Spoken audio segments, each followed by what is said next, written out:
রাধে রাধে বন্ধুরা, জয় গৌর জয় নিতাই। তোমাদের শুক্লপক্ষের নির্জলা একাদশী, জ্যৈষ্ঠী মাসের শুক্লাপক্ষের নির্জলা একাদশী ব্রত কথা তোমাদের পাঠ করে শোনাবো। তোমরা আশা করি সকলে তোমাদের ভালো লাগবে। আর ভিডিওটা যদি ভালো লেগে থাকে একটা লাইক দিও, আর তোমাদের মতামত জানাতে ভুলো না।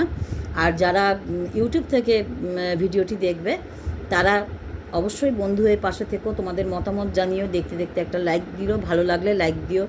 আর যারা ফেসবুক থেকে দেখবে তারা অবশ্যই যদি ভালো লাগে পেজটিকে ফলো করে রেখো, তাহলে পরবর্তী ভিডিও পেতে তোমাদের সুবিধা হবে। ঠিক আছে, তোমাদের নির্জলা একাদশীর ব্রত কথা পাঠ করে তোমাদের শোনাচ্ছি। আর তোমাদের এই তিথিটা তোমাদের বললাম না কবে কোন সময় পড়ছে, পালনের সময় কখন, হ্যাঁ সেটা তোমরা পাঁজি দেখে বা তোমাদের গুরু আজ্ঞা যেরকম আছে সেই রকম অনুযায়ী তোমরা পালন করবে ব্রতটি। আমি তোমাদের শুধুমাত্র মাহাত্ম্য, ব্রতকথা কী করতে হয় কী করতে হবে না সেই বিষয়ে তোমাদের বলছি, সকলে শোনো। জ্যৈষ্ঠ শুক্লপক্ষের এই নির্জলা একাদশী ব্রতের কথা মাহাত্ম্য ব্রহ্ম বৈবর্ত পুরাণে শ্রী ভীষ্মসেন ব্যাস সংবাদে বর্ণনা করা হয়েছে। যুধিষ্ঠির অপরা একাদশীর ব্রত কথা শুনে যখন শুক্লপক্ষের একাদশী সম্পর্কে জানতে চাইলেন, তখন ভগবান শ্রীকৃষ্ণ বললেন, রাজন, এই একাদশী কথা ধর্মাত্মা সত্যবতীনন্দন মহর্ষি বেদব্যাস বলবেন, কারণ তার মতো বেদাঙ্গ পরমাঙ্গ মহাত্মা তার দ্বিতীয় নাই। তখন ব্যাসজি বললেন, দুই পক্ষের একাদশীতে ভোজন নিষিদ্ধ, দ্বাদশীতে স্নান ইত্যাদিতে পবিত্র হয়ে ফুল দিয়ে ভগবান কেশবের পূজা করে নিত্য কর্ম সমাপন করে প্রথমেই ব্রাহ্মণদের ভোজন সেবা দিয়ে তারপর নিজে সেবা করবে। রাজন, জনমা শৌচ ও মরণা শৌচতে একাদশী ব্রতের দিন অভুক্ত থাকবে। একথা শুনে ভীমসেন কাঁপতে কাঁপতে বললেন, পরম শাস্ত্রবেত্তা, হে ব্যাসদেব, রাজা যুধিষ্ঠির, মাতা কুন্তী, দ্রৌপদী, অর্জুন, নকুল, সহদেব এরা সব একাদশীতে ভোজন করে না। আমাকেও বলেন, ভীমসেন তুমিও একাদশীতে ভোজন করিও না, কিন্তু আমি খিদে একদম সহ্য করতে পারি না, তাই ওদের কথা মেনে চলতেও পারি না।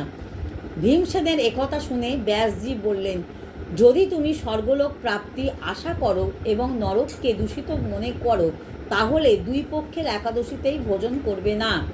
তদুত্তরে ভীমসেন আবার বললেন, মহাবুদ্ধিমান পিতামহ, আপনাকে বলছি, দুবেলা তো দূরের কথা, একবেলাও আমার পক্ষে না খেয়ে থাকা অসম্ভব, কারণ আমার উদরে বৃক নামক অগ্নি প্রজ্বলিত সদা সর্বদা, তাই অনেক অনেক খেলেই আমার উদর শান্ত থাকে।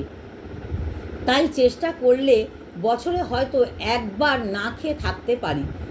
তাই যাতে স্বর্গপ্রাপ্তি ঘটে সহজে তথা কল্যাণকারী কোনো ব্রত কথা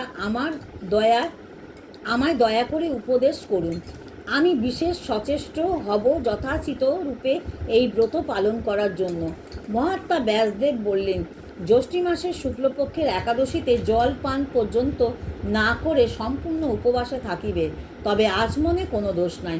এছাড়া অন্য কোনোভাবে বিদ্যমান পুরুষ জল মুখে করবে না, অন্যথায় ব্রত ভঙ্গ হয়ে যাবে।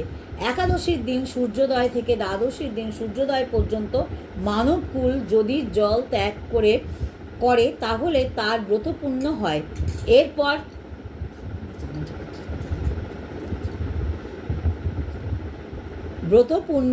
এরপর দ্বাদশীর দিনে নির্মল প্রভাতকালে স্নান করে ব্রাহ্মণকে বিধিপূর্বক জল ও সুবর্ণ দান করবে। এভাবে সমস্ত যতগুলি একাদশী আছে তার সর্বগুলির ফল এই নির্জলা একাদশী পালনে মানব সহজেই প্রাপ্তি হয়ে যায়, এতে কোনো সন্দেহ নাই। শঙ্খচক্র গদা পদ্মধারী ভগবান কেশব আমায় উপদেশ করছেন, যদি মানব সব কিছু ছেড়ে দেয়, একমাত্র আমার স্মরণে আসে আর একাদশীর দিন নিরাহার থাকে, তো সে সর্বপাপ থেকে মুক্ত হয়। একাদশী ব্রত পালনকারীর পাশে বিশালকায় বিকরাল অকৃতিময় কদাকার কৃষ্ণবর্ণ দণ্ড পাশধারী ভয়ঙ্কর যমদূত আসে না। অন্তকালে পতিম্বরধারী সৌম্য স্বভাবময় হস্তে সুদর্শন ধারণ করে।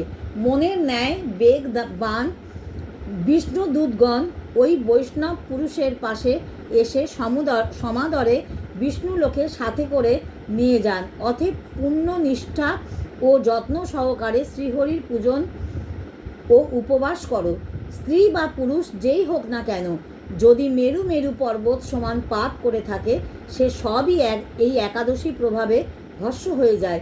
যে মানব ওই দিন জলের নিয়ম পালন করে সে পুণ্যফলের ভাগীদার হয়। নির্জলা একাদশীর দিন স্নান, দান, জপ, পূজা, হোম আদি যা কিছু করে সব অক্ষয় হয়, একথা ভগবান শ্রীকৃষ্ণ বলছেন। বিধিপূর্বক এই উত্তম ব্রত পালনে মানব বৈষ্ণব পদ প্রাপ্ত হয়। যে মানব একাদশীর দিনে অন্ন গ্রহণ করে সে পাপ ভোজন করে। এই লোকে চণ্ডাল গতি ও মরার পরে দুর্গতি প্রাপ্ত হয়। ভীমসেন জ্যৈষ্ঠী মাসের শুক্লপক্ষে ওই দিন থেকে ব্রত পালন শুরু করেন। সেই থেকে এই একাদশীর নাম ভীমসেনী একাদশী বা পাণ্ডব নির্জলা একাদশী নামে খ্যাত। একাদশীতে ব্রত করে দ্বাদশীতে ব্রাহ্মণ বৈষ্ণব ভোজন করিয়ে স্বয়ং ভোজন করলে সর্বপ্রকার পাপ মুক্ত হয়, পরম পদপ্রাপ্ত হয়। তোমাদের এই নির্জলা একাদশী সম্বন্ধে তোমাদের বললাম, তার ব্রত কথা পাঠ করলাম। আশা করি তোমাদের সকলের ভালো লাগবে। সকলে একাদশী পালন করো, নিজ নিজ গুরু আজ্ঞা পালন করে নিজের মতন করে ভগবানকে স্মরণ করে ব্রত পালন করো। এর তিথিটা আমি তোমাদের বললাম না কবে কখন পড়ছে, আমি ঠিক মতন তোমাদের বলবো না, কারণ তোমরা পঞ্জিকা অনুসারে করবে। কারণ অনেক রকম বিধান, কেউ শুরুটা করেন আবার কেউ ছাড়াটা করেন। আর পারণের সময়টা তোমরা পঞ্জিকা অনুসারে করবে, আর ব্রতটাও গুরুর মত অনুযায়ী করবে, বা যাদের গুরুচরণ আশ্রয় করনি তারা নিজেরা বুঝে নিজেদের মতন করে পালন করো। আর ব্রত কথা অবশ্যই শ্রবণ করো। ব্রত কথা শ্রবণ করার প্রয়োজন, শুধু উপবাস করলে হবে না। আর অবশ্যই ভিডিওটা ভালো লাগলে একটা লাইক দিও। তোমাদের মতামত জানাতে ভুলো না। সকলে ভালো থেকো, সুস্থ থেকো। রাধে রাধে, জয় গুরু, জয় নিতাই।